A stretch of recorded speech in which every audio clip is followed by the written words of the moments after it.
What is up, everybody? Renfail here. Hopefully you are all doing well. I'm here with Pillars of Eternity 2 Deadfire.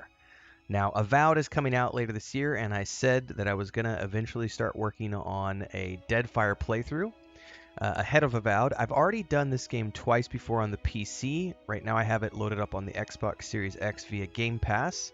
I've played this game. I've done a full playthrough on my channel way back in the day. It's been years ago now.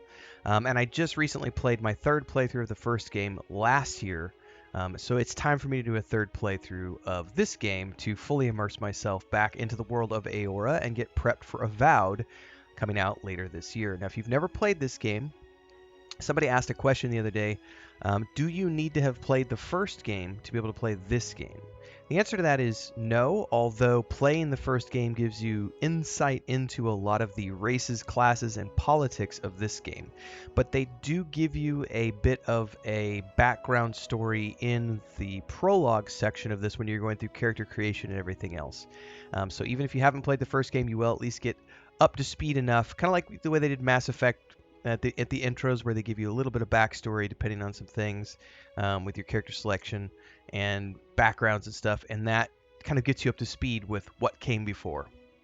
So it doesn't matter if you haven't played it or not. I'm going to be playing this game again over the course of some Let's Play episodes. Now, I may occasionally stream this game between now and over the course of the next few months. This is not a main game for me at all. This is something I'm very much doing on a back burner, once a week, twice a week kind of thing, where I can jump on and do like 30-minute episodes and slowly work my way through this game over the next few months. Now, if you like this game and you want to see me stream it and you want to see more of it, the easiest way to get me to do these more frequently is to just like, subscribe, hit the bell icon, show me your interest. If the videos do well, there's more emphasis on doing more of them. That's the easiest thing I could say to you from there. And then we might stream from time to time if I see that this is going to be a big deal for people. But in the meantime, it's just going to be these 30-minute episodes as a Let's Play series as I work my way through and get myself back up to speed on all things Eora with Pillars of Eternity 2 Deadfire, again, playing on the Xbox as part of Game Pass. So let's go ahead and do a new game. I had started to play this on the Xbox last year, like I said, but I never finished it. I want to do this time around... Okay, so previously, both times I've played this game, I've played real-time with pause mode. I'm going to try it with turn-based mode since we just came off of Baldur's Gate 3. I haven't tried this on ever before. I've never tried this on turn-based mode before. But let's try it and see. I just want to do story. I don't need anything special. Story difficulty, level scaling, all? Interesting. Okay. Story videos are all players who are more interested in exploration and story development. The challenges of combat. Yeah. And level scaling for a consistent challenge. For Deadfire, while enabled players within a scene will adjust their level up or down depending on the player's character level relative to the intended level for the scene. That's interesting. Yeah, why not? Do I want to skip the intro? I've done the intro a bunch of times, but some of you may not have ever seen this game before, so we're going to go ahead and do the intro so that you can get an idea of the backstory of this and get set up to play the game if you decide you're going to. So let's just go ahead and hit Start Game.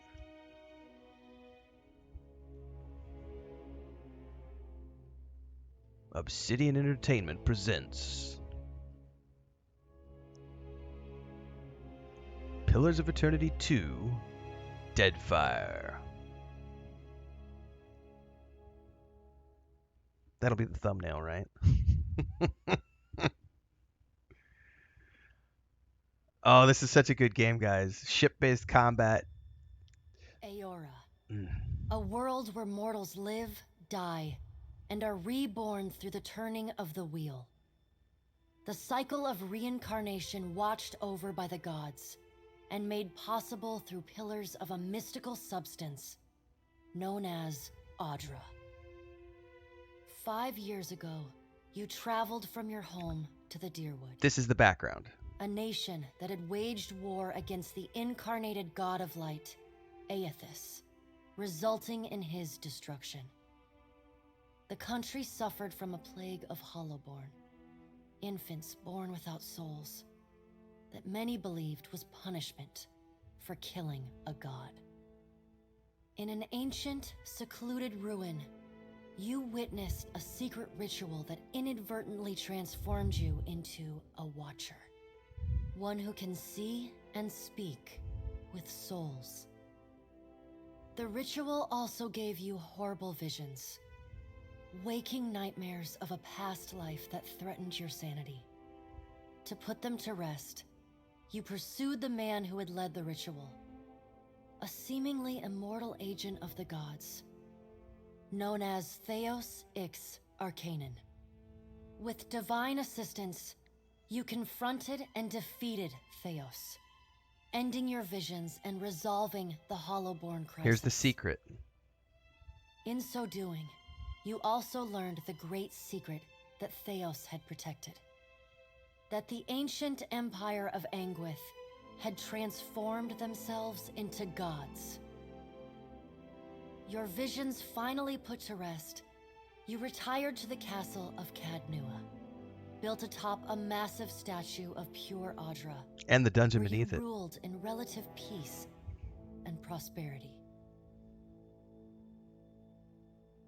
Until ... So that's the background for the first game. You don't have to have played it. That's a very great synopsis of what came before. I love these intros. Made a nice story. You fixing up that old keep?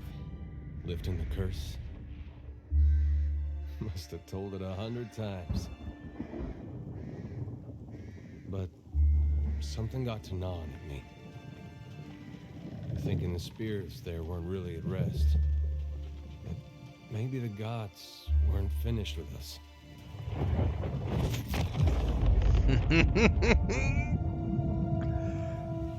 Get ready.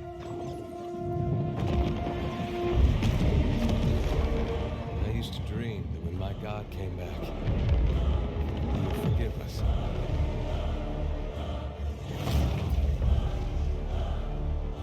Last the trouble with dreams. Sooner or later, we all have to wake up.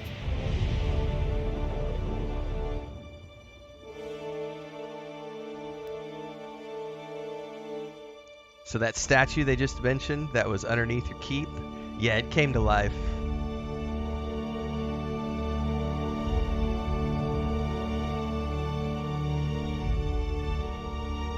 The voiceovers, the music. This is such a good game, everybody. Here we go. And so you wake to a sleepless world, the in-between of life and death. Follow your memories. You have been here before. You have seen past the shroud. You are a watcher now, and a watcher you will stay. A watcher sees souls, knows their pasts, and the souls see them back. These are all teasers from the first game. A dubious honor, inheriting a fortress both broken and cursed.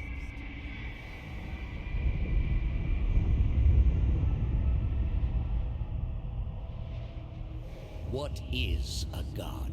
This is Teos, A higher power? A rewarder of good deeds and punisher of the wicked? the main antagonist of the first game. The gods aren't real, but something else entirely. Something created by people. It's a cool story. It's a cool story. And did you ever consider that these were things you were never meant to understand? That their comprehension is beyond you?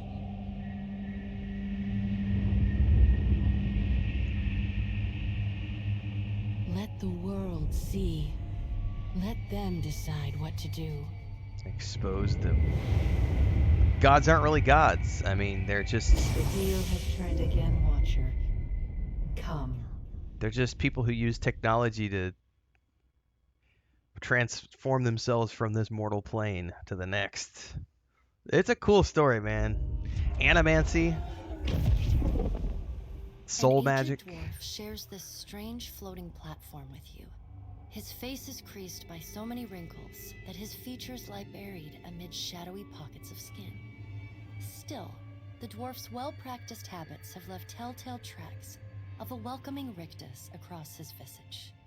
You can see his smile coming before it blooms, reshaping the dwarf's face from a hanging sack of flesh into something resembling an oddly carved, merry gourd, replete with unhealthy bumps and discolored splotches.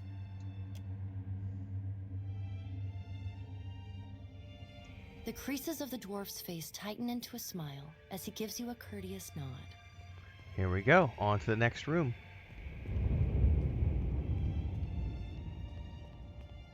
Oh, there's a table.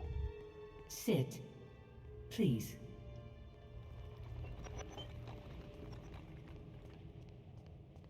Thank you for joining us, Watcher of Cadnua. The gaunt woman seated at the table is clad in time-worn black armor that seems too massive for her to move in. A pale, slender neck rises from the gorget, topped by a hollow face. The milky skin stretched across it is delicate and translucent, like parchment that has been scraped clean too many times. She is preoccupied with the arrangement of cards on the table between you. With each movement, her armor squeaks and groans as though bearing an incredible weight. She places a final card, gives a nod of satisfaction, and raises her eyes to meet yours. Your brush with the divine has drained you of your powers, fractured your memories. Look upon these cards. They represent the courses of your life. You alone know best how they flowed. Arrange them to fit what you remember. Now here's where the part of character creation comes in, where if you played this on the PC, you can actually import your character from the first game into the second game. As far as I'm aware, you cannot do that on the console port. So if you have played the first game, you won't be able to transport that character over on the console, but you can use the major story points to go in and plug in wherever you want. Or, if I'm not mistaken, if you're someone like me, you've already played the game a couple times, or if you're someone coming in and you just want a general background, you can just pick one here, where you can scroll down and, you know, each one gives you a brief description. So if you did Benevolent Soul, it says, in the first game, you returned your lost Hollowborn souls to the Dearwood's children, as you had pledged to Hylia. You were kind and merciful to people you encountered, sympathetic to their pain, and charitable to those who needed help. And then you can open this up. Does everything appear to be in order? And you can say, no, that's not what happened. Hang on. How do I open it up? I don't remember. There's a way to see. Well, I guess it's not. But you could also create a new history if you want to. And go in here and actually choose. This is what I was getting at.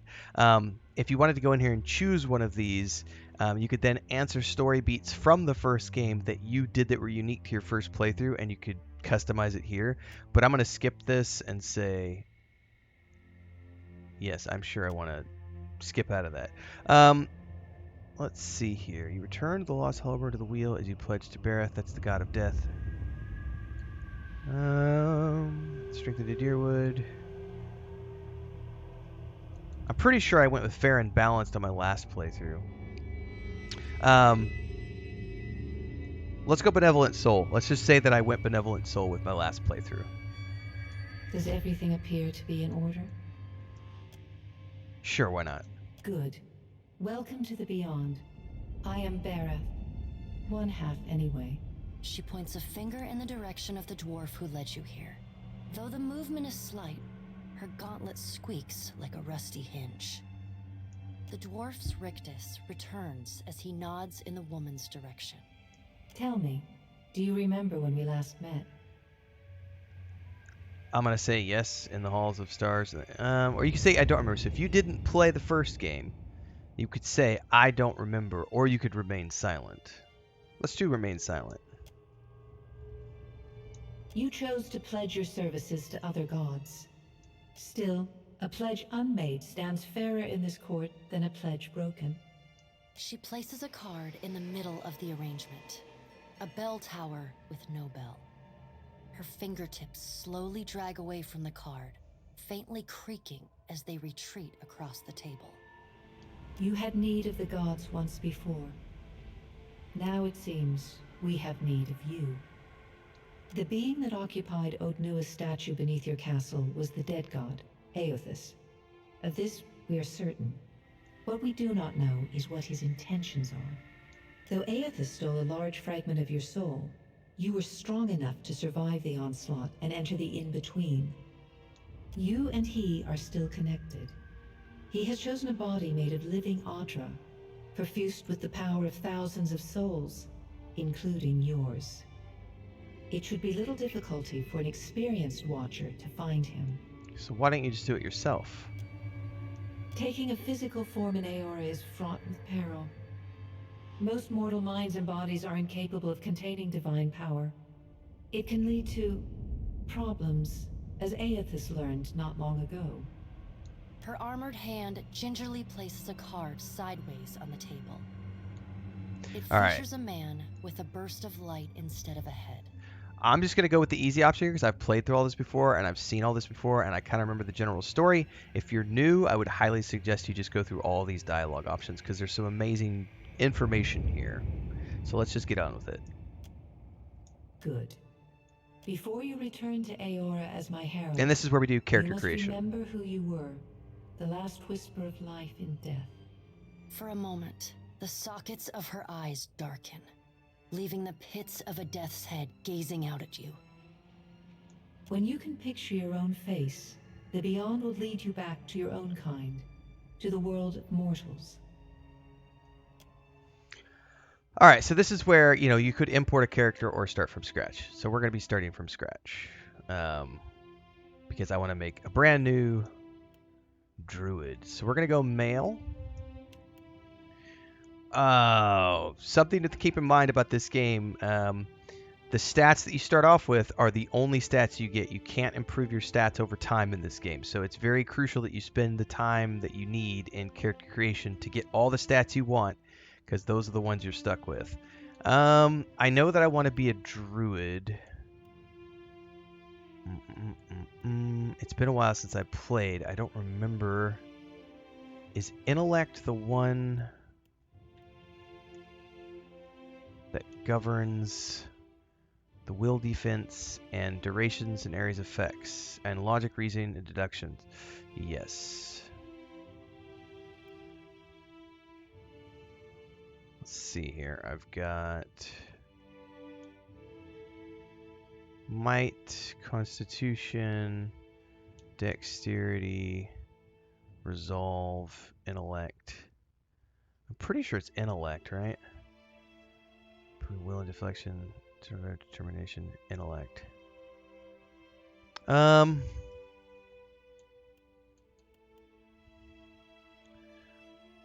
don't want to do Alma. I don't want to do dwarf. I'm either going to go elf or human. I should probably go elf, to be honest with you. Let's do elf, and then natural resistance towards dexterity afflictions, inherent resistance to burn and freeze damage.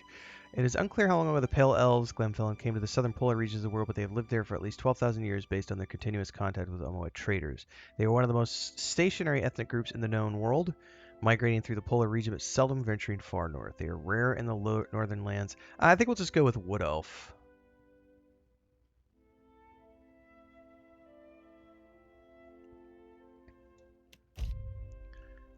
Single class. I don't want a multi-class. We're going to go with Druid.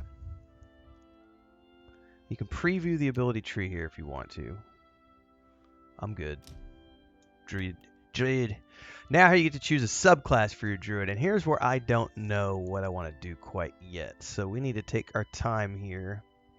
Animists are the most common druids in Eora, seen life in all facets of the world. Animists draw power for the complex web of connections between plants, animals, the weather, and even humble rocks and soils. As a bonus, they automatically learn these new spells at these levels: Sunbeam, Moonslight, Returning Storm, Conjure Blight, Plague of Insects, Sunlight, Slash Event, Regenerate, Tornado. No penalty. Then we get into the ones that have strange penalties. Cannot cast Rejuvenation spells. So Fury is a DPS. Instead of an animal form, Fury's spirit shift into a Storm Blight. So those are more of a spellcasting druid. Life Giver is a healer druid. Shifter is a shapeshifter. And an ancient. Not all ancients are venerable in form, but many have walked here for hundreds of years. Primal in nature, these zealots of Galloway tend to keep themselves in forest in extreme environments, warding off would-be travelers and conjuring untamed magics. You gain bonus power level with beast and plant spells. And you automatically learn the following druid spells at new power levels. But I have reduced defense against veil-piercing attacks. Increased damage received from vessels. I think I'm just going to go with the regular old animist. Initial abilities, I could choose one. Okay. Nature's Vigor, no. Dancing Bolts. Summons a flurry of thin bolts of lightning, zapping enemies in the area for shock damage. That sounds pretty badass, to be honest with you. Touch of Rot. It's an area effect. Druid abilities, Vile Thorns.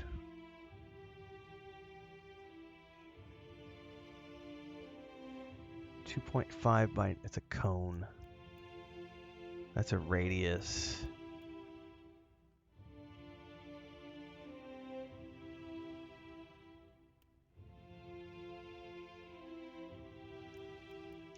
I think we'll go Dancing Bolts. That sounds pretty good. And then shape-shifting, I think I'll go Wolf.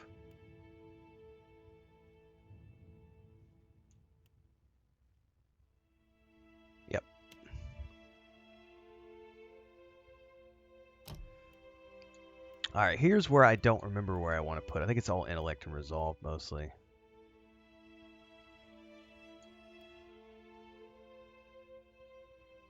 So let's go. Let's pump dexterity up.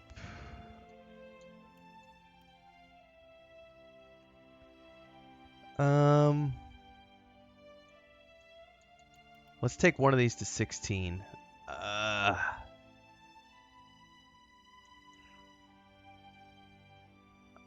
Let's take perception down a notch for the moment.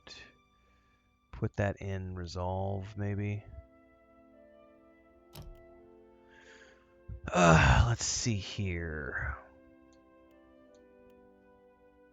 Old Valia gives me an intellect, constitution, might, perception. Deer Empire.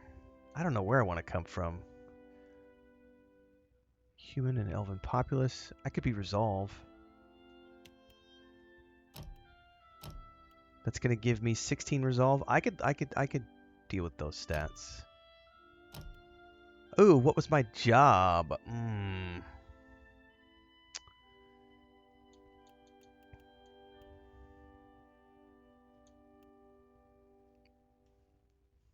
That's a good question. Survival mechanics, alchemy, sleight of hand, bluff, streetwise. No. You're part of a group that founded a fledgling colony. No. Dissident? No. Might be hunter. Laborer, mercenary.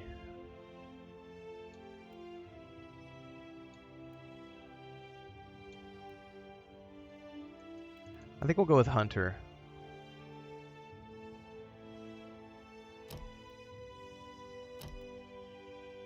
Hang on.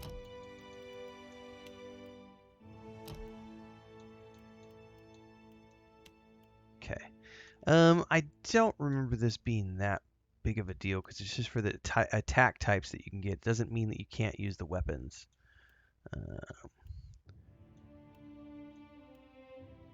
It just gives you different types of things you can do. There's no penalty for using a weapon without the corresponding proficiency. That's right. You just lose access to the modal abilities. Let's go to two-handed. I want to get the staff. Weave the quarterstaff to deflect incoming blows, gaining increased deflection against melee weapons and cost of initiative. I'm okay with that. Like, I just want to be able to use... Oh, I like the two-handed staff. That's probably what I'll use the most. Oh, I could do another one, too.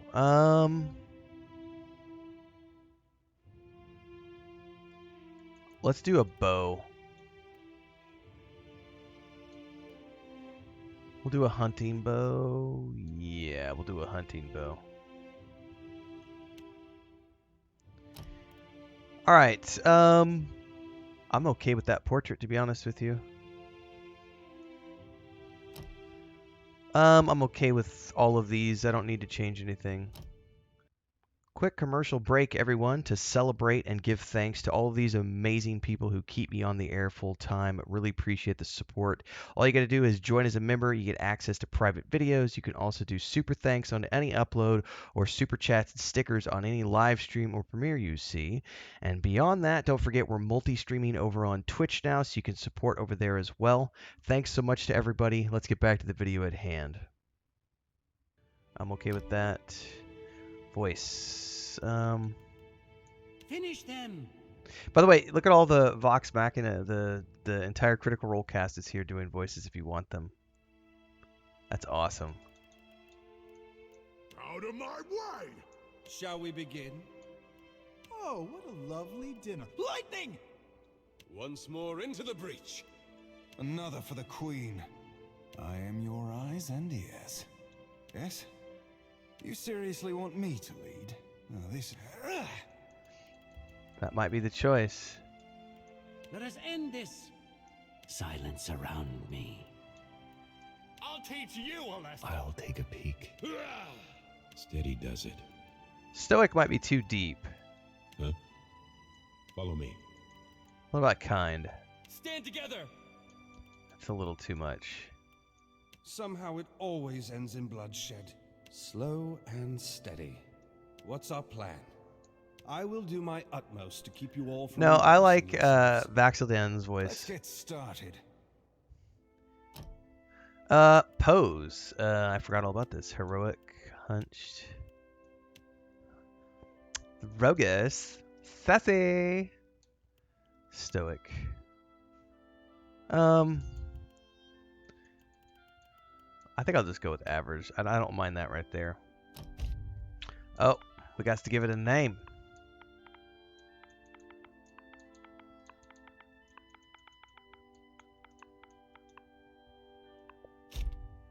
All right, I'm a druid animist. Power source is nature. Wolf, wood elf, aider, hunter.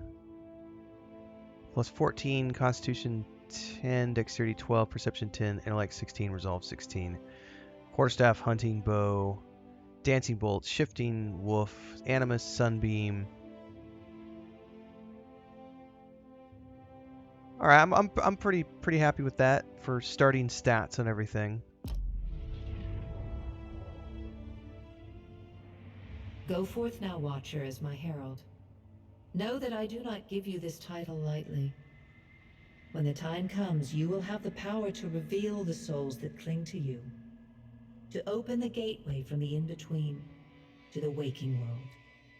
Find Aethys. Learn his plans. When I have cause to talk to you, I will summon you. With a quick gesture of her hand, you feel a sharp pain in what would be your chest. The pain continues, intruding deeper into your soul. Looking down, you see a small lump of darkness roiling within you. The darkness lingers there, but the pain abates and fades entirely within the span of a few seconds. A chime. Do not fear, Herald. It will not harm you unless you choose to cross me. I trust it will not come to that. Her gauntleted hand gestures to the dwarf, hovering nearby. The dwarf nods, contorts his face with his odd smile, and gestures to a new door. Now, can I quick save here? I cannot quick save yet.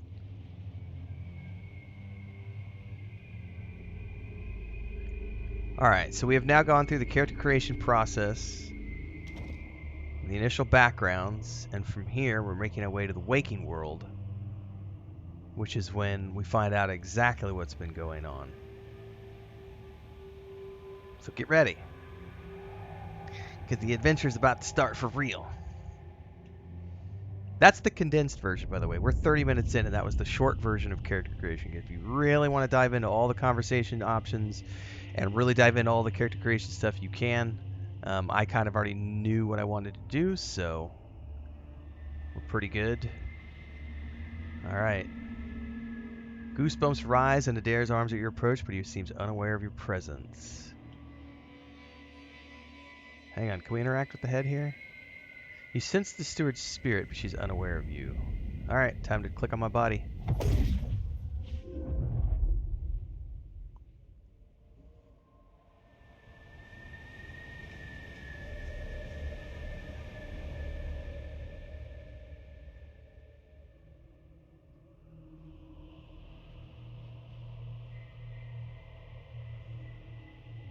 The return to your body feels like waking after a fitful drunken sleep.